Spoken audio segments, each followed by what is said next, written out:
tutakupa omega 3, tutakupa treneni, lakini kama ni mtu ambaye ana mwili mkubwa tutampa hii, itaenda kumsaidia kupungua. Yeah. Kwa hii ni package ya mtu mwenye pressure. Una kisukari pia nitakupa hizi the same, kwa sababu sukari na pressure ni magonjwa pacha. Yanaendana, yote yanatokana na lifestyle ya ulaji wa wanga nyingi. Zile wanga zikichakatwa zinaenda kwa sukari na mafuta mengi mwilini. Yeah. Kwa tutakupa package kulingana na changamoto yako na utaenda kupona kabisa. Yaani vidonge. Mfano kama hii imefunguliwa.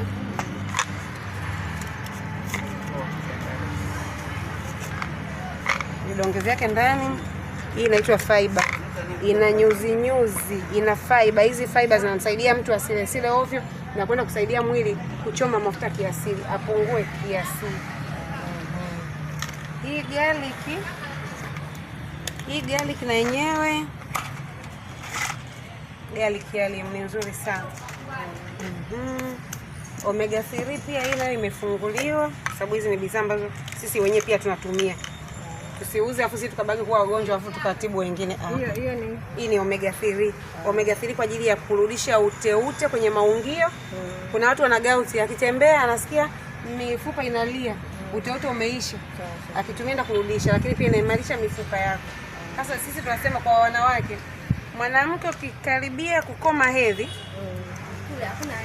estrogen inaacha kufanya kazi. Ikiacha kufanya kazi, automatic nywele, kucha, mifupa inapoteza ubora, kwa sababu ile ndo inazalisha na kusaidia vile tunavyokula vikafanya kazi vizuri. Kwa ikiondoka, tunahitaji kutumia virutubisho, hasa madini kwa ajili ya kwenda kuimarisha hivyo vitu. Kwa hiyo ni nzuri sana kwa ajili ya kuimarisha afya yako ya mifupa, lakini pia inatunza ubongo, yani inatunza mtu ambaye anakusahau. Kuna mtu ushaenda jikoni ukarudi sebuleni, sasa sio nilifuata nini jikoni, umeshasahau. Ni nzuri sana, inatunza kumbukumbu. Lakini pia kwa watoto ni the best sana, kwa watoto ambao hawaelewi darasani, kwa tundu watukutu hawaelewi, hawana usikivu, hawana utulivu. Kimpa omega 3 inaenda kumfanya atulie na awe msikivu na afanye vizuri sana darasani. Kwa hiyo watoto hiyo ni kuanzia umri kuanzia 0 anatumia omega 3. Umri 0 kazaliwa leo anatumia omega 3. Kwa sababu ni supplement hazina na mtobolea. Yaani chini kwa mafuta ukitoboa unatumia kama matone. Sasa swali hapa kwenye nani? Kwa hiyo hii ile virutubisho vilivyoko kwenye kile kitunguu saumu ambacho tunatumia moja kwa moja. Yaani hivi ni vitunguu saumu vimekusanywa zaidi ya vitunguu saumu 40 na vya porini vya wapi vyote vimekusanywa vikatengeneza hichi kitunguu saumu. Hii garlic. Yaani vitunguu tofauti vimekusanywa tofauti. Sasa unaona hata hapa wamekuwekea hivi vitunguu, lakini vitunguu tofauti vimekusanywa vya porini vya wapi vikatengeneza hii garlic. Sio kitunguu kimoja tu, kitunguu saumu na kitunguu maji.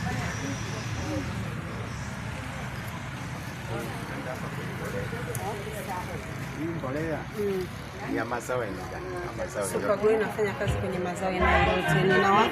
Nahudumia watu wa kahawa, Mloo Mbozi huko, Amkosi ya Mpangala nahudumia, wanalima kahawa. Ninahudumia watu wa mahindi, ninahudumia watu wa miche ya miti ya mbao huko Iringa huko. Na wahudumia, natumia Super Grow. Nahudumia michungwa, miembe, sijui nini, kuna kokoa, yani vitu tofauti, yani kila zao. Mfano, mimi nina mtu ambaye nilimuuzia Super Grow kwenye kahawa, yuko huku kwa Wahaya.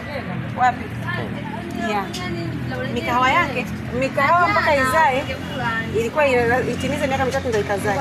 Ilizaa miaka 2. Akasema kwa nini? Akamwambia hiyo ndio Super Grow. Ninakuza mimea, nasaidia mimea ikazae kwa uzuri. Na kwa hiyo